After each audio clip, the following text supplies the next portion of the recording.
Hey everyone, this is the Effect DAO Call, May 29th, 2024, and I'll hand it off to Jesse. Thanks, DJ, for kicking off the DAO call. Happy to be here. Quite a group this time, which is nice to see. I'm not aware of the agenda, so I think for agenda, I'll just wait till after I do a quick update. Also for proposals and stuff, I don't have it in front of me. But I can kick off with the regular update on how it's going with the V2 launch, development updates, and what's going on there. It's been quite a busy week, 2 weeks again of development. We have had quite some updates on the tech side. Um, like last time, we were aiming for opening the worker environment for the first wave of users. And we haven't been able to do it yet. There's been quite a few little obstacles and things we had to polish before we were ready. We've been actively working on a list of campaigns to launch at the start, and it's been quite a time-consuming and fun effort to make sure we get the right data sets there at the beginning. We've also been looking at some optimizations for the onboarding and like how we're gonna automate most of that new user onboarding flow. So I don't know if we have anything to show. I don't think so. We haven't deployed the front ends yet. Also, there's been like quite some work done on the new designs. We have new user interface designs and branding that are gonna come out as well soon. So there's been some updates there. It would be nice if we can show this in some screenshots. Actually, I'll see if I can share those already after I'm done talking. So I think on the tech side, those were the most important, the most important efforts. We're still aiming to open up the first wave of users ASAP. So that would be soon as the data and the campaigns and the mainnet deployment are ready. Those are the three things that are currently far in progress. As soon as those are done, users will be able to start doing tasks. So it's still a few more steps to that start line of actually running data sets. I don't have any specific updates for this call, so I will hand it over to whoever wants to add on this, or else start off with the rest of the DAO call. I can do an update here. So far, we've got a good number of early signups for early access to V2.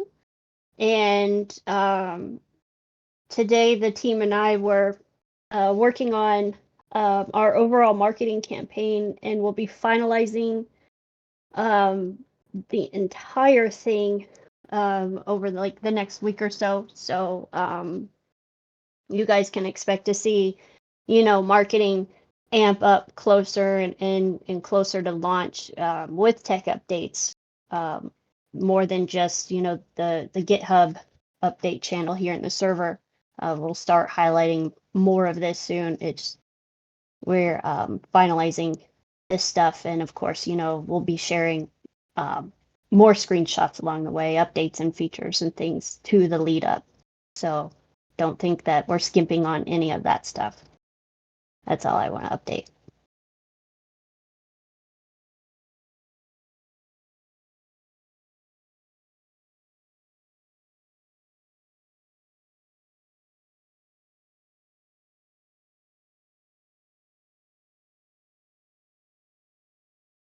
One update that I have is I've been working on the documentation a little bit, making it a bit easier for other people to be also able to add Label Studio tasks to the platform. Yeah, I think we've already mentioned them quite a lot in the past, and they have a pretty extensive library and interface for workers implemented already. And yeah, just wanna I was busy working on the documentation for other people to understand how to use Label Studio within Effect AI. And I'm also working on creating more templates for the standard template library for Effect AI, where people can just basically copy paste preset templates for their specific use cases.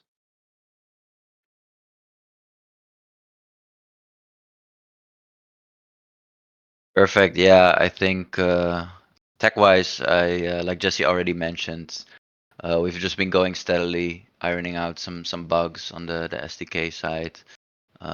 But yeah, our first priority right now is of course getting the campaigns up and getting the workers involved. And yeah, I think from my side also not many too exciting technical updates this DAO call. But I'll give it to you, DJ, to maybe go over the agenda. Well, the agenda itself has rarely been used lately in the last few DAO calls. People have not been submitting the topics, but I guess we can cover the proposals they've all passed. With the test transaction to the Foundation wallet on the Binance Smart Chain, the ATP, we'll see if it just works or not. We'll be extending the mining rewards for the liquidity pool staking rewards on DeFi Box for 3 months. And I kind of created this listing liaison process, and now I'm making the application for it for the upcoming cycle. And that's just so that in a more transparent and I guess decentralized process, if the DAO wants to have EFX listed on an exchange, the idea is we can go. The DAO has created a process to talk with listing agents and for centralized exchanges and other people for decentralized exchanges for any sorts of deals, which then the DAO could approve or not through a proposal when the funding is required. Aside from that, I don't think there's much to cover for the DAO. We could talk about what Jesse and I were discussing over a chat just a little bit earlier. In the United States, there was a bill finally to sort of regulate cryptocurrency, and it's unclear if it will pass.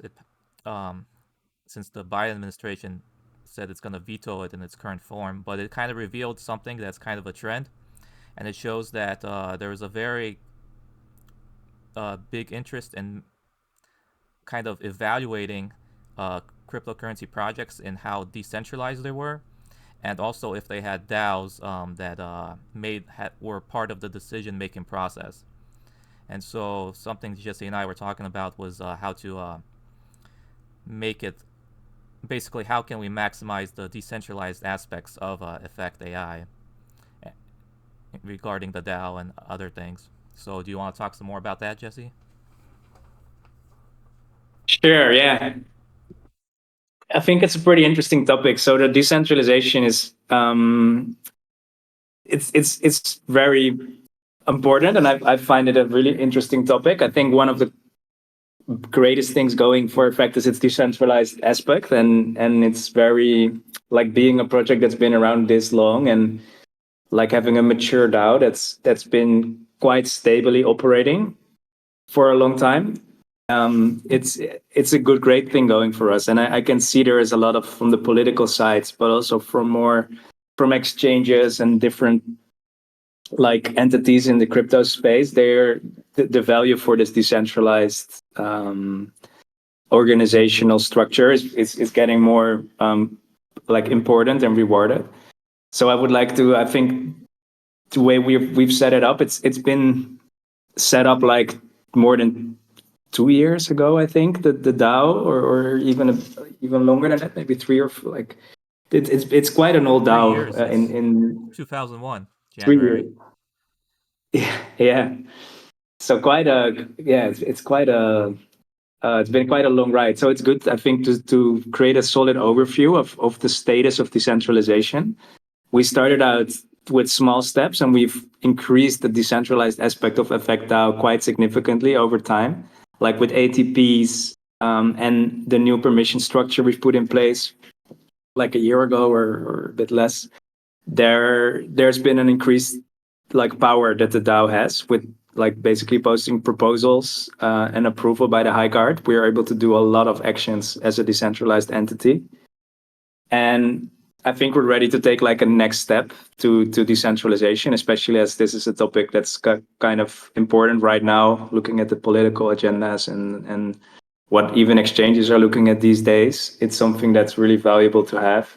So I think the one point that's interesting to look at right now is I think the upgrade authorities from the smart contracts on Effect Network, mainly the DAO smart contract, and perhaps even the staking smart contract that are currently upgradable. Like there is an authority that can make updates to the smart contract stack, and I think we're ready to update that structure to, for example, make the DAO give the DAO authority of upgrading its own smart contract, for example, and also upgrading some other smart contracts there's quite a big stack of smart contracts that make up Effect Network. So I think quite a few of them should be under maintenance of the DAO. And that means that still the High Guard needs to always approve it, right? Because every proposal to go through needs a High Guard approval right now. So there is always like that sort of safeguard.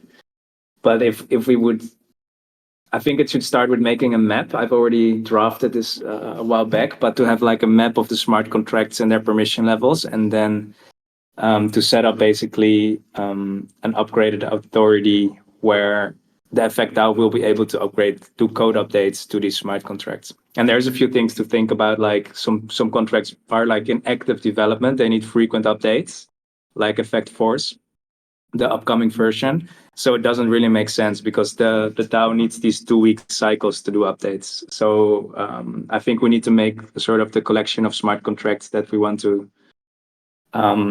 put under the wing of Effect DAO, and we can set the upgrade authorities there, and we can make a little roadmap to get more and more contracts in the space of either to become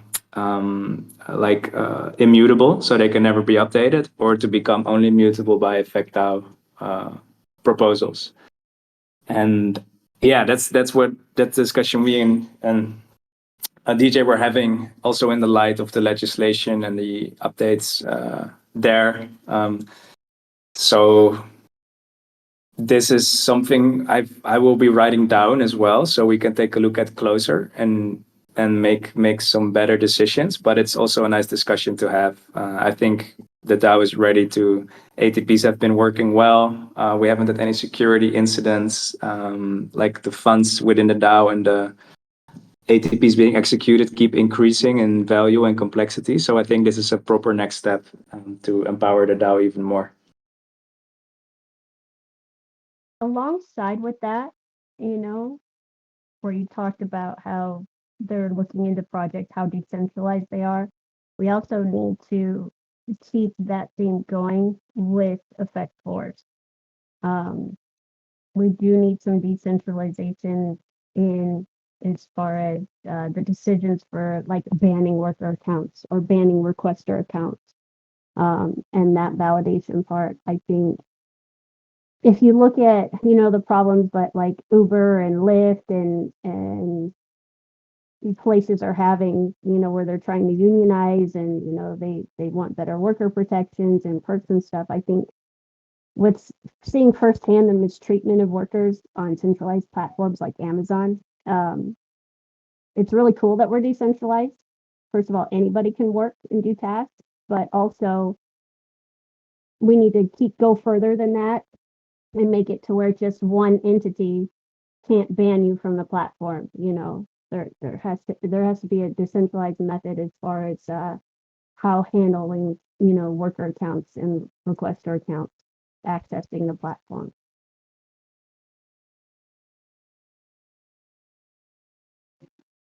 That's my 2 cents on that.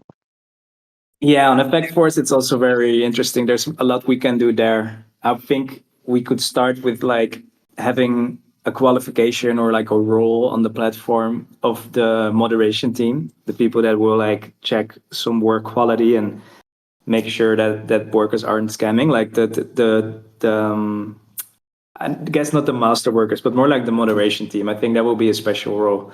We can start defining that, and that would be something assignable by the DAO, perhaps. So those people would be like the moderation team could be managed by the DAO and assigned. So that's a pretty high degree of decentralization if done correctly. But it's something we can flesh out, Rochelle. I think there's a bit more nuance to it, but I see a lot of options. The And way of course, getting as many workers as we can on the platform to also join the DAO and help govern, the platform that they're earning money on. the way I see it is, ideally the way the qualifications are designed, it allows it to kind of create a market approach where, uh, like the Effect AI team can be the first people managing sets of workers, but down the line, people can independently create like do their own recruiting for workers and do their own moderation, for like their own share of fees and stuff like that. And I think that way, by creating multiple providers, uh, for like groups of moderation, it gives people like multiple options, if they get like say banned from one and not another. Yeah, but I'm talking like at the highest level, because requesters, they can start moderating their own, campaigns and stuff like that. But I'm talking about who moderates the requesters, or when requesters report workers and they can handle their own campaigns. It's reporting Yeah. workers who could also be harming other. So there has to be like a higher level validation team be in a decentralized way. And I think our DAO is parts of our DAO can handle that. Yeah. Yeah, well said. That's a very like very exciting thing to work towards. I think ideally it will be something cool to think about is have like a system in place where eventually the DAO is the one to approve or deny or vote on accepting pull requests into our stack. That would be like ideal, right? But indeed, as you said, it's good to already think about like a governance system or permission system rather, for effect force. I think that's one of the first few things we can point it out towards. And indeed, we need someone to also moderate the requesters, Yeah, because there has to right be now a everybody can make campaigns, and you don't want people to spam campaigns. And then also you might need to think about people moderating the moderators, right? That's also eventually something we have to think about. So maybe, um, yeah, within the DAO it switches like during cycles or something. I don't know. the worker. It is so frustrating when you come across a requester that is, stealing or mass rejecting work so they get, they don't have to pay for it and things like that. You go and you complain to these platforms, hey, they're stealing my work from me. They're not paying me, or this task they have us doing is illegal or something. These platforms don't care because they're getting money from the requesters, so they don't care. There has to be a advocacy for the workers, where they can voice their complaints. People from the DAO or however we split it up will look at it, investigate it, and then make their decisions on it and stuff. So not only are we a decentralized project, but we also have to have decentralization through all of it, including the work platform. Well, in a sense, what you're saying is more like the moderation is more of a centralization thing, since the most decentralized would be just anything goes, but that wouldn't necessarily be the best system for workers. So we want to kind of not go 100%, but go like 90%. So there's kind of like, I guess, would the arbitration be the best way to describe it, to settle disputes? Yeah, I think arbitration might be a better word. Yeah, I wouldn't see moderation yeah, for tasks hurting the decentralization aspect of the network. I think yeah, maybe a better term is arbitration, because there might be a dispute, right, between a worker and a requester, and then yeah, someone has to step in and oversee it. I think it's all part also of a decentralized way, basically. Yeah, from that bill, the Fit21, one of the planks was that people cannot be stopped from participating in things such as governance or utilization of the platform. And it becomes a question like, because these are congressional bills, they write things without knowing the implications. But I wonder if moderation, like if we to ban a requester, would that violate that concept? And so I think if it's like democratically voted yeah, if there's a by the DAO process of to, sort.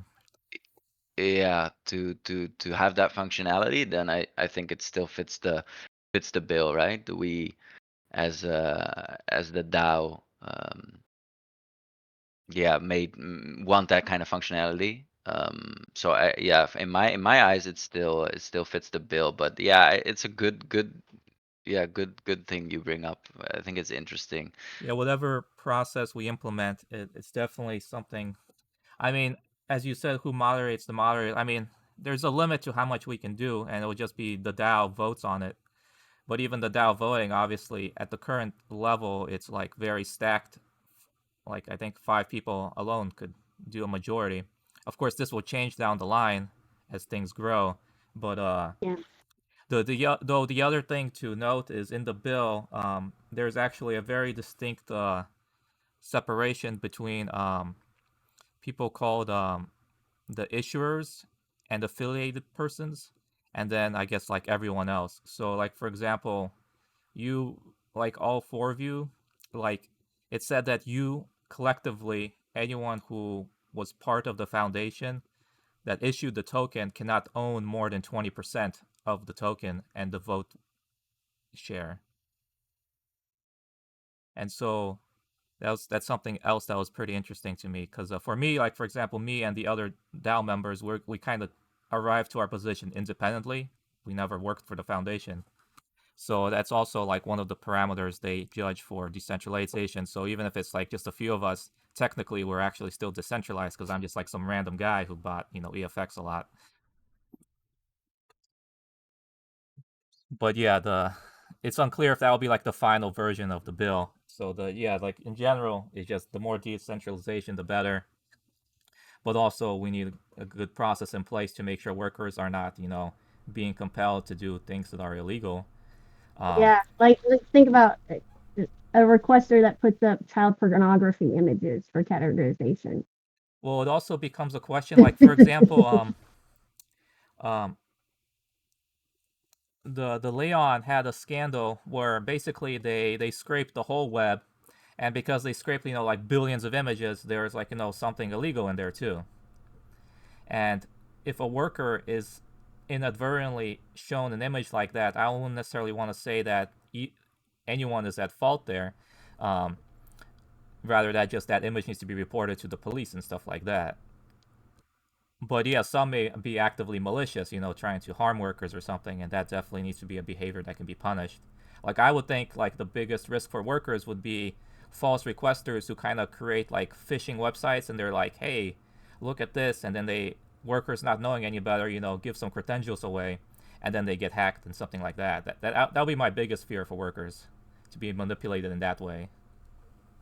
So I said there has to be some highest level way to exclude, not just workers, but requesters too. So, that's part of the validation system and things like that. But if we, really want to decentralize that, we also have to think about that aspect too. I would So I like to guess I touch think on. slightly differently on this. The platform itself, I think, is quite decentralized as in essence, if you look at it from a legislation or like from the bill perspective, because I think on the smart contracts of Effect Network, the moderation is on two sides, basically. There's the worker moderation and then there's the requester moderation.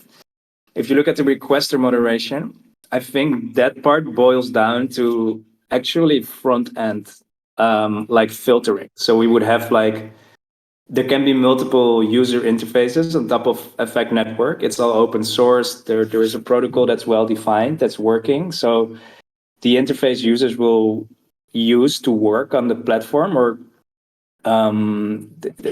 basically that the workers are using, decides what campaigns to show for the worker, because it's all there on the blockchain. Any requester will always be able to create a campaign, but if they will be shown to workers in the front end, I think that's the where the front end makes a decision. And probably the DAO can just maintain a list of banned requesters or accepted requesters. And it's up to the front ends whether or not they will show that, right? It's always possible for someone to fork Effect Network's UI and show just all the campaigns of even the bad requesters that perhaps have illegal content on there. I think that's part of what decentralization means, is that people can always do that. But then for the majority of workers, they will use an official interface, and this interface will not show campaigns that have been filtered out by the DAO's moderation team. And this is decentralized because it all leans on the fact that there is an open source front end and people can fork it and make their own. And this one happens to adhere to these rules, but it's decentralized in the sense that anyone can start a front end, and the data is on the blockchain. There's no moderation there. If you look at the other side, the worker moderation, it's actually, I think, where requesters, they can decide whether or not they want to moderate, or because it's all like a part of, like, it's all a form of censorship, right? You're censoring certain information. It's like this word that's important, like the keyword of decentralization. So the censorship on the worker side would happen within what requesters configure in their campaign. So if a requester says, I don't want workers with this qualification, it's up to the requester, and that's enforced in the smart contracts, but it's also decentralized because requesters are always open to accept banned worker. Like if there is a qualification banned by the Effect moderation team, it's up to the requester whether or not he wants to assign that to his campaign, or he just wants to accept anyone. So I think that it's completely decentralized in that requesters and workers, like it's up to them. They can always show the info they need, or they can always filter out what they want, but there is no protocol there is no centralized entity here that's making things censored, if that makes sense. That's what I was mainly focusing on, is us creating our own, project moderation team that clocks all these things, and then people can opt to use it or not. Yeah, agreed. So as it stands, actually, it would be the most decentralized, because decentralization doesn't mean you have to build platforms for other people. It just means other people can build the platforms. For example, like I know in Europe, there are various laws on, say, on hate speech, for example, which is something in America there is no such thing, and so things could be literally illegal in Europe but legal in the U.S. So clearly, like there could be situations where a U.S. only platform would be able to avoid any hassle with dealing EU laws, and vice versa. So yeah, I guess it's really just the only thing is right now requesters, well, when they create the tasks, they have to pay the fee, right? But when they cancel it, do they get that fee back, or do they or not?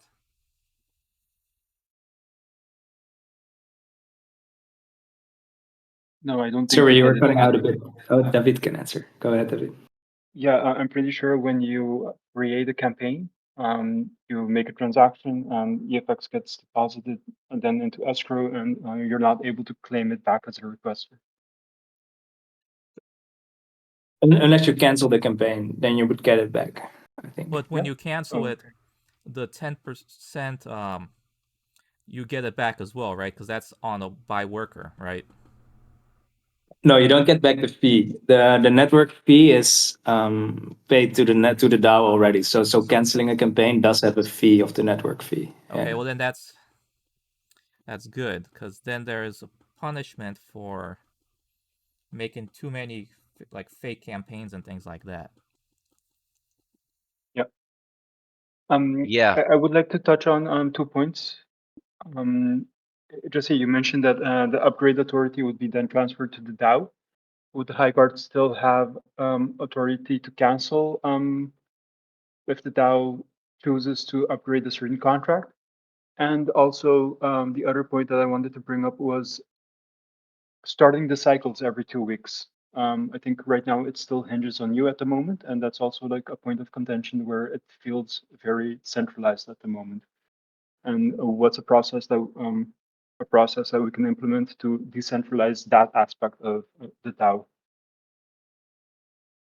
Yeah, to touch on both. So for smart contract updates, they would be the same as ATPs. So there will be like, we can actually already do it. It's just that the permissions haven't been handed over in the authority of the EOS accounts. But we can already do smart contract updates. They can work through the same MSIC process. So there would be an ATP with a smart contract update transaction there, and it would just go through the same process, and it would require the high guard to approve after the voting.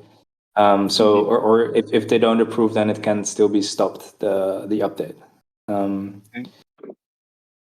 Yeah, the big downside there, if like contracts would take a long time to update, right? Because it would need a voting round. We need that's something we need to think about and look at the different types of contracts and what it means. So I think I'm not sure yet what the solution is there, because if an update needs to happen fast for like Yeah. a certain contract, like Effect Well, Force or something, it's not ideal. But yeah.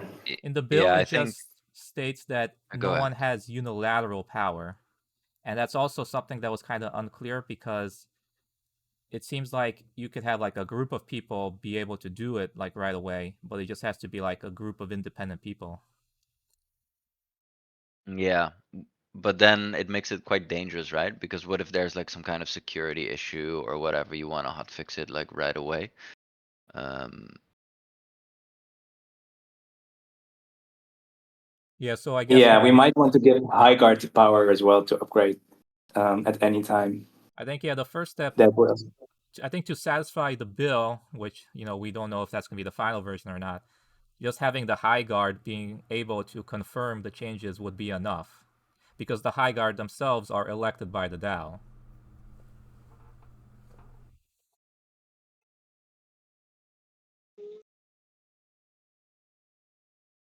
yeah.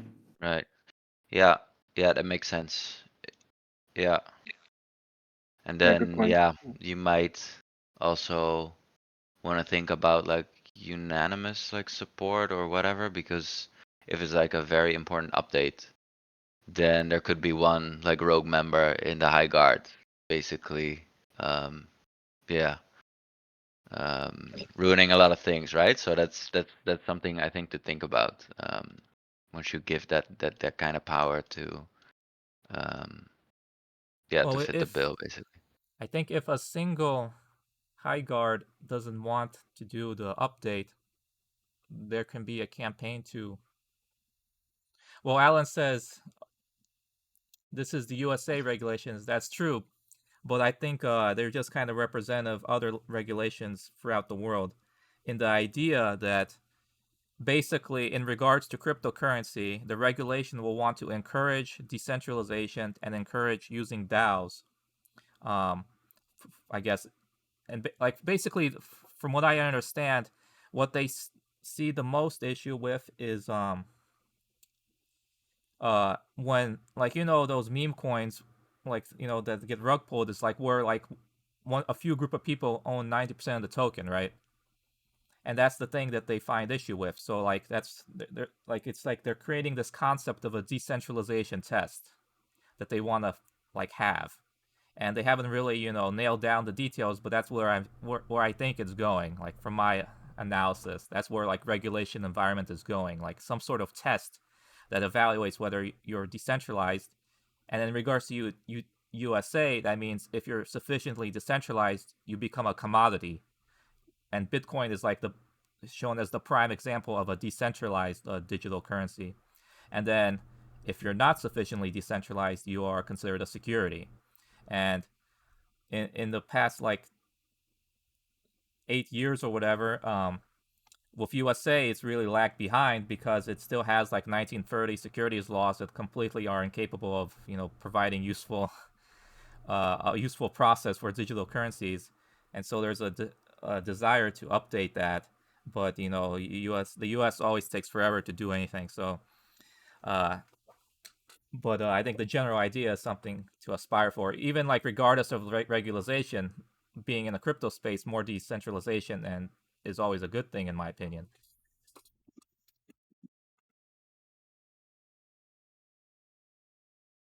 But going back to what David asked Jesse, like I think we're almost done.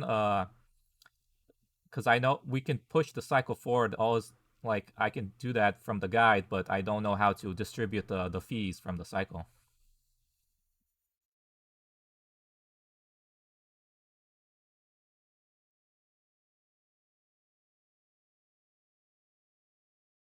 Yeah, true. So there's still one bug there. So David, to give you an update, you've been out of the DAO calls recently, where this was quite a topic discussed. So we took big steps forward to the automation and also the delegation of the cycle process part. Okay, that's But great there to is a hear. bug that with the fee distribution, it doesn't work nicely yet. So I still have to fix this. So now when there is fee distribution involved, so when there is proposals with rewards there, I still have to do something to make that carry over. Else it results kind of in a stuck cycle, which is it's a software bug that needs to be fixed still. I know what to do for it, so I actually have that on my list still for a while. But when I fixed it, then it should be quite like there is a script to sort of automate it, but also it will be a document that anyone can do it. There is sort of a partial documentation right now, but that is just it's broken when there is fees in the cycle. Okay, that's great to know. Where can I find it? The docs for that?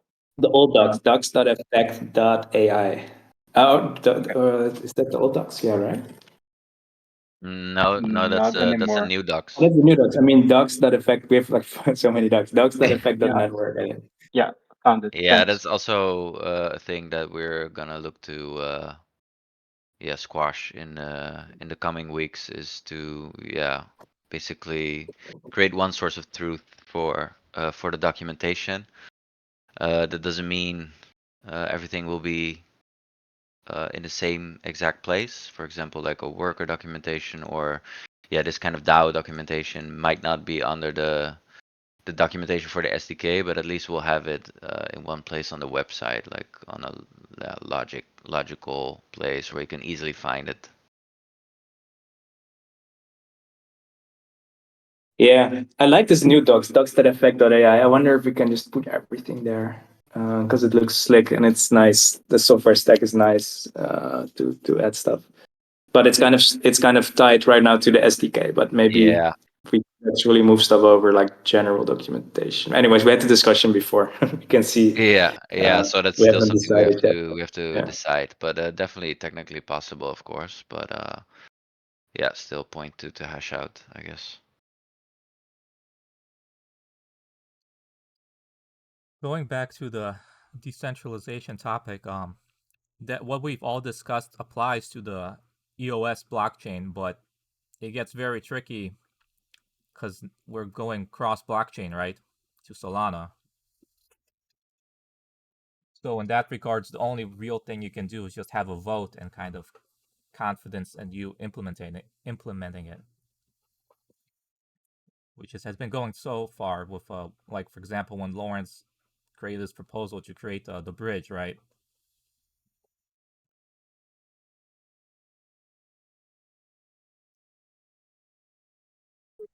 Yeah. So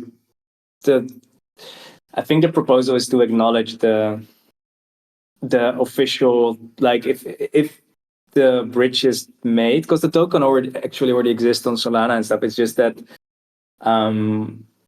to have the community officially acknowledge it. I think that's the main step that needs to take, and there is a strategic element there, of course, in to make sure there is some to provision deploy actual large quantity of liquidity. There is some strategic timing needed to set up that pool with people that actually use the network.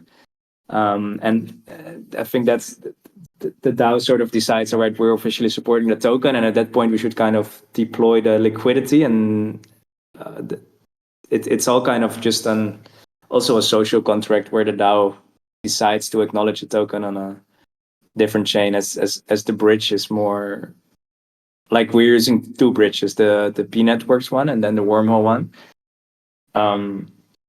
The fact that we acknowledge that bridge is sort of it's more of a social contract than a on-chain decision, that because there is no real connection on the EOS blockchain to the Solana token, right? So that's not something on-chain that can be sort of deployed.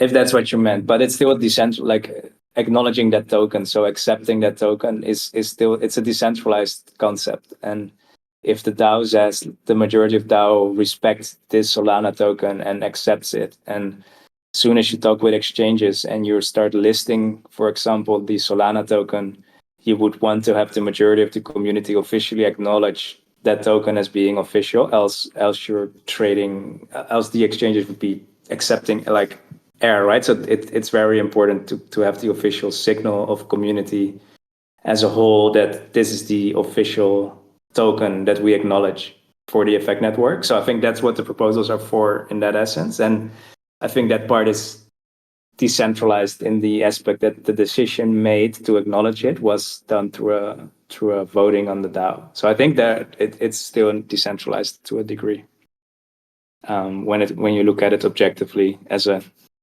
from like the law's point of view or something.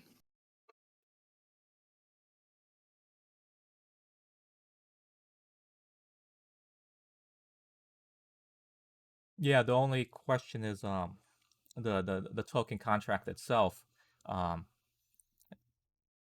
Is it gonna be like how big? Trying to think of the best way. In the pool for swapping between the wormhole token and the EF like Solana native EFX token, how big do you envision it to be? This is kind of like a different topic we talked a while ago, but we do have to be How much liquidity in there, you mean? That's your question? well, specifically, we have to acknowledge that we're using two bridges here, and bridges can be, compromised. So the question is, how big is the pool going to be? And secondly, Nice. who's gonna be Oh, controlling the remaining, I guess, nice. native Okay. EFX?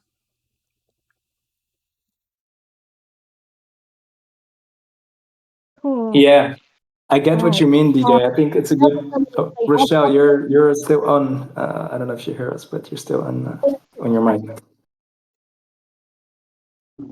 Maybe a commuter. A commuter, yeah. Okay. Okay. So that's a good observation. So there is definitely some centralization in setting up the token. Someone needs to do it. And then there is a minting authority, I think. That's how Solana works. So you have a minting authority. And until you remove that minting authority, I think you cannot really call that decentralized from like the point of view of the bill that you shared before. So I guess that's a good point. We should definitely think about it for a bit. How big the initial mint will be on Solana is an important part, and it could be quite a big mint, and then tokens distributed to some locations, and then the minting could be revoked. But it's a bit scary because that would mean you could never print more. And what if you didn't get the amounts right, or like you lose a lot of flexibility unless you mint the whole 650 million? It's a good question, DJ. Yeah, I don't know how that would look from a decentralization point of view. I guess initially there's just going to be a minting authority on the Solana token. Yeah, I think the real decentralized way to tackle it is to basically have our own kind of smart contract mint mint the token, right? Only be the authority to mint the token, and only mint it when it's being swapped for yeah, the token that we basically authorize.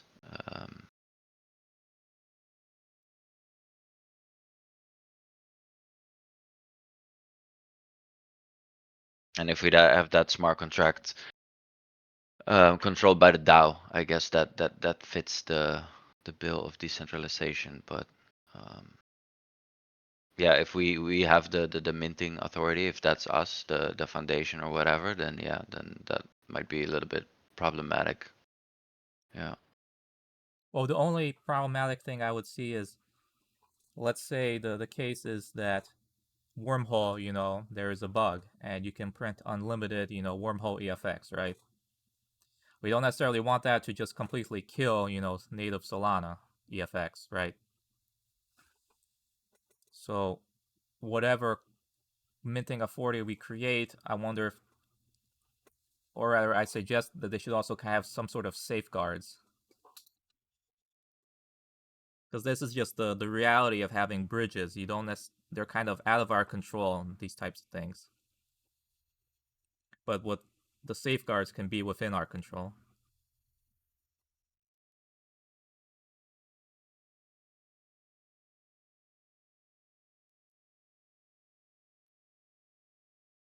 Yeah, definitely a good observation there. I think yeah, because we choose to use the wormhole bridge. I think you're always like putting some sort of yeah, risk, of course, in another party, in this case wormhole. But it's the same thing for the P tokens side, right? With or P network. I don't know what the bridge is called. Yeah, there's always some yeah, some sort of risk there.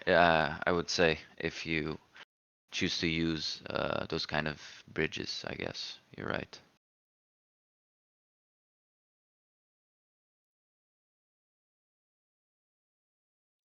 At the very least, I know that the like I feel like I'm knowledgeable in very niche things here. The like one of the first proposals was about this 100 million EFX the foundation had. You can definitely move that, right? So that would be like 100 million EFX just right off the bat.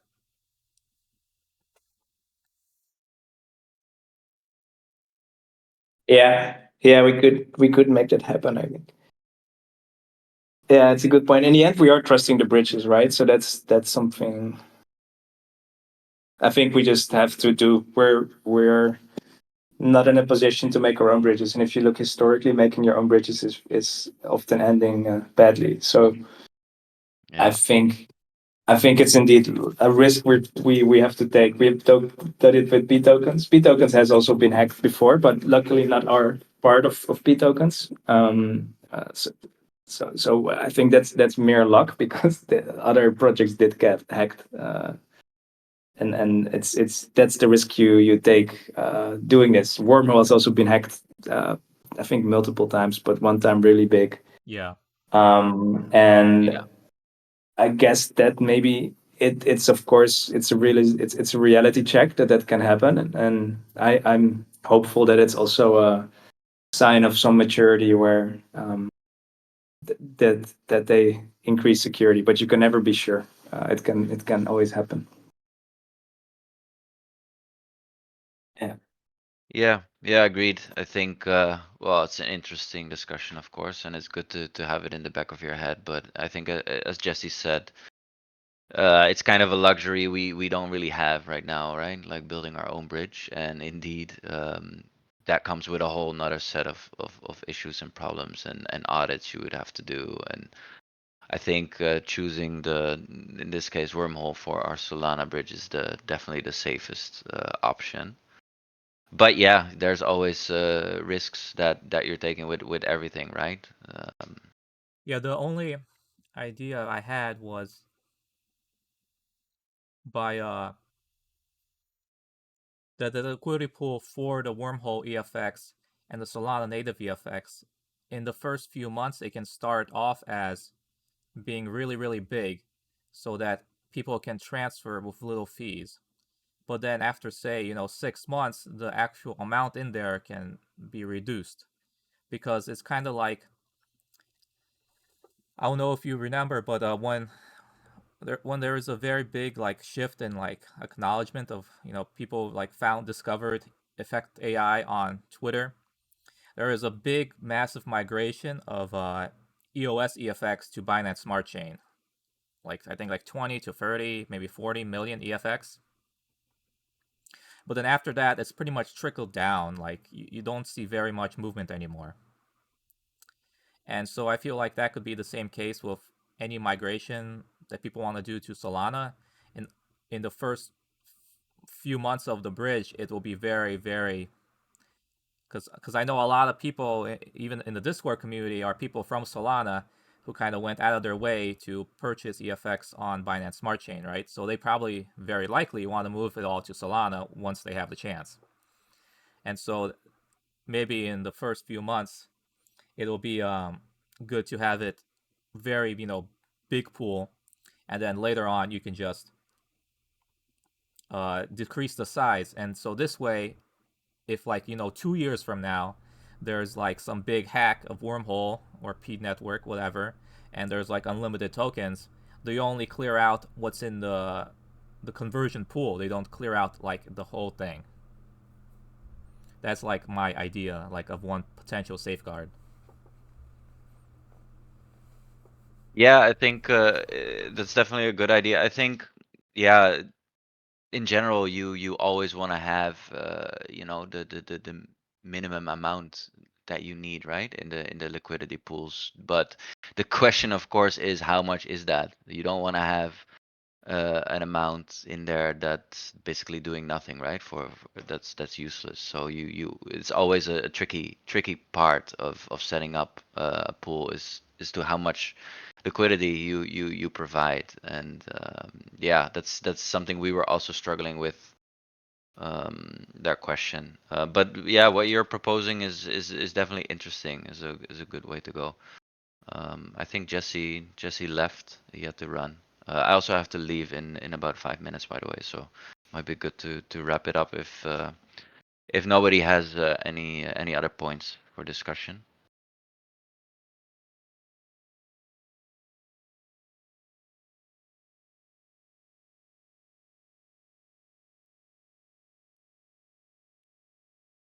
All right, then yeah, I think we had a good discussion here. And we're looking forward to the next DAO call. Hopefully the tasks will be live.